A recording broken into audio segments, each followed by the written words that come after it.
Halo semuanya, selamat datang di segmen analisa. Sekarang kita update adalah perkembangan terbaru dari penetapan tersangka Nikita Mirzani beserta asistennya Ismail. Yang ini kan mereka sudah ditetapkan tersangka oleh Polda Metro Jaya itu sejak sekitar beberapa minggu yang lalu teman-teman ya. Dan sekarang dari pihak yang melaporkan adalah dari pihak Dr. Reza Gladys. Ini sepertinya mereka melakukan usaha agar dilakukan penahanan untuk kedua tersangka tersebut.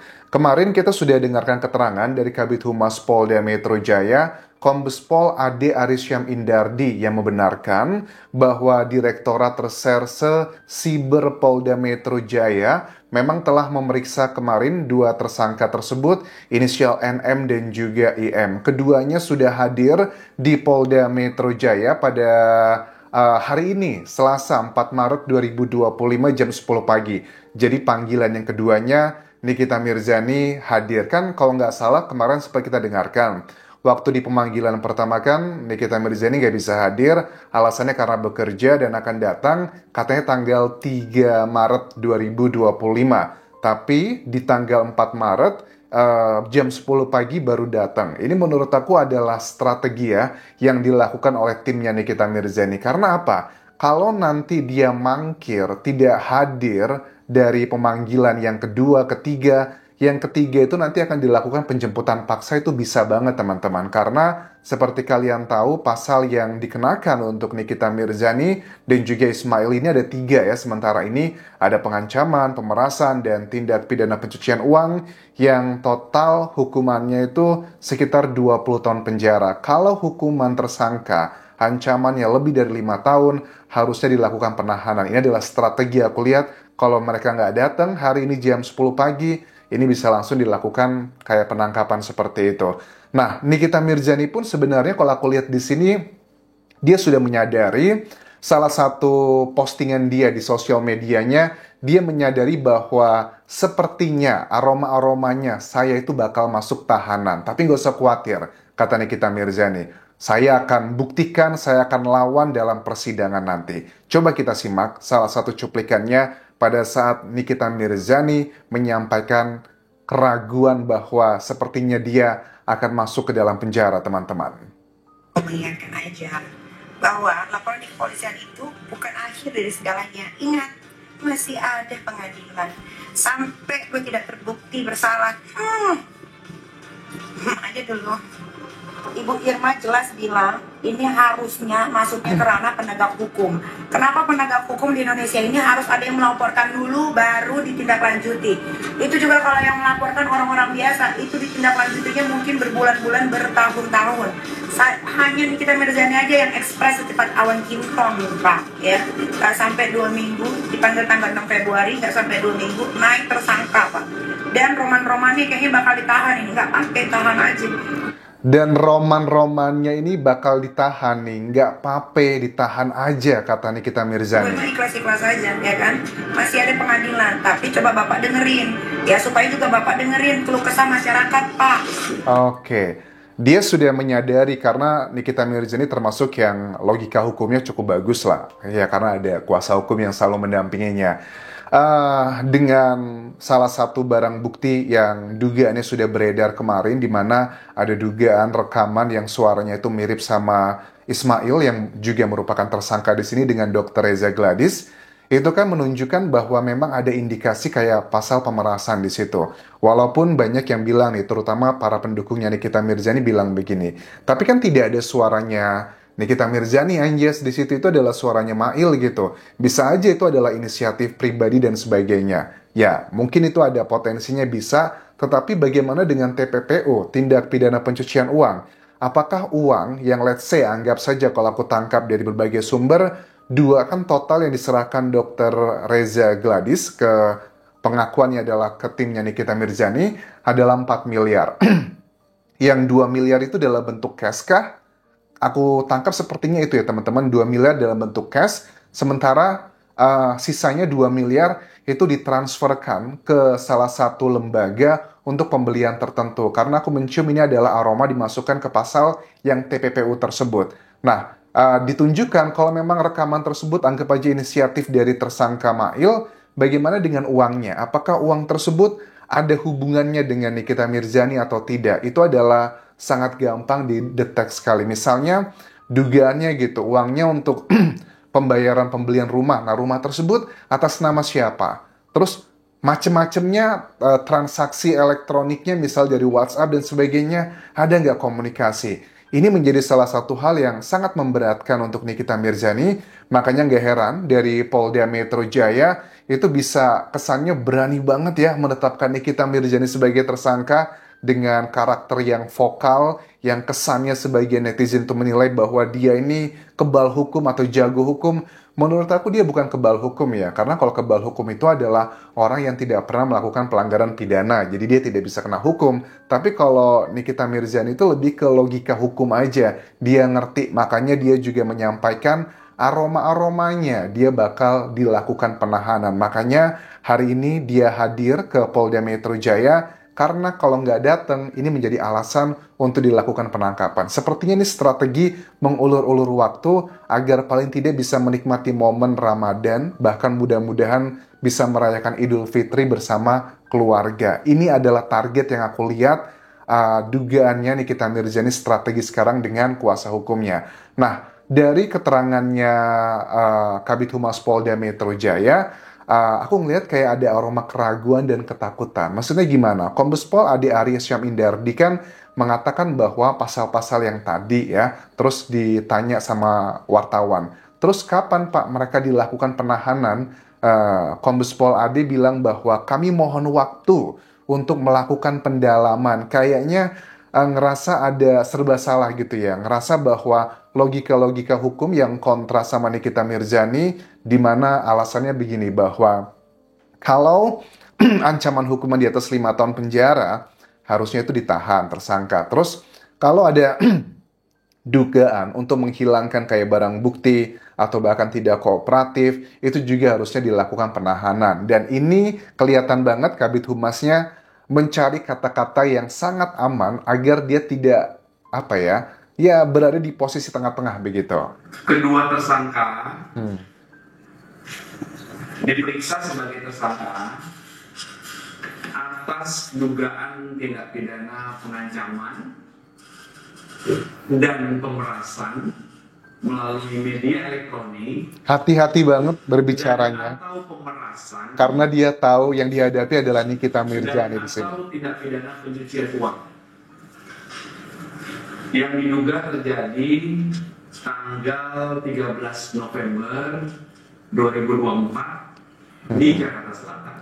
13 November 2024. Ya, kita lihat nanti ya dalam persidangan seperti apa. Aku yakin ini adalah strategi yang sedang dilakukan oleh timnya Nikita Mirzani yang pasti mengumpulkan banyak sekali barang bukti yang merujuk ke alat bukti yang bakal meringankan dia. Nah, kemudian ada satu sosok juga yang waktu aku kemarin bahas terkait dengan dugaan rekaman yang mirip suaranya Ismail dan juga Dr. Reza Gladys. Banyak yang bilang ini ada hubungannya dengan dugaannya dengan Dr. Oki. Maksudnya gimana? Karena kalau aku lihat dari laporannya Dr. Reza Gladys ini, sepertinya yang dilaporkan itu bukan cuma Nikita Mirzani dan juga Ismail, yang notabene mereka menjadi tersangka. Tapi ada juga dugaannya merujuk ke Dr. Oki dan juga Dr. S itu ternyata teman-teman bilang Dr. Safira adalah nama dari dokter detektif ya. Tapi kan dari kuasa hukumnya Dr. Reza Gladys bertanya gitu ke media, melontarkan pertanyaan ke penyidik. Yang harusnya jadi tersangka nggak cuma 2 orang, harusnya lebih dari itu. Apakah yang dimaksud adalah Dr. Oki ini, teman-teman? Terus ada salah satu rekaman yang juga beredar di masyarakat, dugaannya mirip dengan suaranya Dr. Oki dan juga Dr. Reza. Yang ini diindikasikan bahwa semua itu berawal dari Dr. Oki yang merekomendasikan untuk menutup mulut Nikita Mirzani dengan uang. Apakah seperti itu maksudnya? Coba kita simak cuplikannya berikut ini, teman-teman. Ayo, cuma aku lihat aja Sela Sokia kayak gitu. Terus gimana dia seaman-amannya sekarang? Padahal lebih parah dari teteh kan? Kayak gitu. Kalau dia memang not detected buat ini kayak gitu. Karena live seenaknya, orang sudah Jangan lupa gitu. Terserah lah orang mau bilang cari aman, cari aman, cari aman. Yang penting memang aman jualannya. Teteh bisa jualan lagi kayak gitu. Teteh nggak lihat dari Richard bagaimana sekarang ngedeketin akunya gimana buat konten bareng. Teteh lihat nggak IG story aku sama Richard buat dia konten bareng, nge-reviewnya bareng sama aku sekarang. Sekarang Nikita ada nggak? Teteh ngelihat aja sekalipun nyenggol Richard lagi? Enggak kan? Nggak ada. Udah. Sekarang Teteh lihat nggak, Nikita apakah pernah nyenggol Richard lagi? Itu tujuannya apa ya? Suara mirip Dr. Oki menyampaikan hal tersebut. Damai. Makanya Udah damai sekarang. aku bingung Ki, makanya aku minta ke kamu tuh kayak kan aku nggak tahu tuh, aku malah kan baru Apa kan? Itu yang gue bilang teh. Ah. Teteh mau sampai kapan nggak jualan? Gue bilang gitu. Aku sebagai pelaku bisnis juga teh. Itu kita harus menghidupin ini kan pegawai-pegawai kita kan gitu. Mau sampai kapan teteh berdiam diri? Aku yakin tetehnya mau mulai keluar dari sangkar untuk mulai lagi. Tapi kan takut diserang lagi ini lagi kayak gitu. ya Tapi mau makanya aku sampai tuh mau kapan? nelfon ketemu kamu tuh mau Ki, kira-kira nih produk aku keluarin, ngerti gak sih? Kan kalau yang dekat sama aku tuh dari estetik lah, cuman kamu kan maksudnya. Iya benar. Ya, Teteh itu Nah, suaranya mirip dengan Dr. Reza Gladys ini juga katanya kan mau ngeluarin produk baru, tapi dia takutnya nanti diserang dan sebagainya. Bagi aku juga unik ya, kalau memang kita punya produk yang sudah sesuai dengan BPOM, sudah benar, orang mau ngomong apapun atau black campaign istilahnya, ya kenapa harus takut begitu loh. Ini kan bisnis yang aku tahu nilainya gede, ini triliunan teman-teman. Bisnis skincare di Indonesia itu gede banget, makanya kita lihat banyak para pengusaha skincare yang bisa ekonominya berubah kaya raya karena memang nilainya gede banget di Indonesia. Jadi makanya banyak pemain di sini dan ada pro dan kontra. harus ketemu dokter harus. Oh. Iya. Harus ketemu dokter, harus itu yang dikatakan oleh suara yang mirip sekali dengan Dr. Oki ini ya teman-teman. Gitu. Terus Harus ketemu dokter. ya jadi gimana Oki bilangin aja ke Mail atau tolongin aku. Ini aku ya udah kita voice call Oh, Dr. Reza yang suaranya mirip ini bilang tolong bilangin ke Mail ini harus ketemu bagaimana. Jadi aku tangkap dari obrolan ini bahwa ya pihaknya Dr. Reza ini pengen ketemu sama Doktif dan juga Nikita Mirzani gitu ya agar di review yang baik-baik. Apakah seperti itu? Apakah ini juga jebakan gitu? Karena banyak netizen yang komentar di video kemarin waktu kita bahas rekaman tersebut kan ya. Itu kayaknya dugaannya adalah jebakannya Dr. Reza gitu ya. Pada saat sudah dapat barang bukti, alat buktinya langsung diproses hukum. Kita nggak ngerti ini adalah permainan para pengusaha-pengusaha kaya raya. Mereka udah kategori orang kaya raya di Indonesia. Tetapi kan kita sebagai masyarakat ada sisi positifnya teman-teman. Positifnya adalah orang-orang yang mau buka usaha skincare tapi produknya itu berbahaya, mikir 1000 kali karena ada sosok-sosok yang reviewer yang bisa mengkritik. Tetapi kita juga heran kenapa oknum-oknum reviewer itu mereview produk-produk yang bahaya tapi tergantung bayarannya gitu. Jadi ini juga ngebuat kita agak sedikit kecewa ya. Harusnya kalau memang dia pure reviewer, ya review aja. Karena sekarang kan juga ada banyak masyarakat yang menilai oknum-oknum konten-konten reviewer, baik itu makanan, skincare, mereka itu mereview untuk menjatuhkan, kemudian black campaign, kemudian nanti diduitin. Nah, ini adalah aroma-aromanya adalah ada sebagian oknum yang memanfaatkan seperti itu. Kalau seandainya pure Nikita Mirzani ya, misalnya mereview yang skincare berbahaya, bodo amat, gue mau dibayar 1 miliar, 10 miliar, kalau jelek ya gue bakal bilang jelek, karena tujuan gue pengen menyelamatkan masyarakat dari krim abal-abal.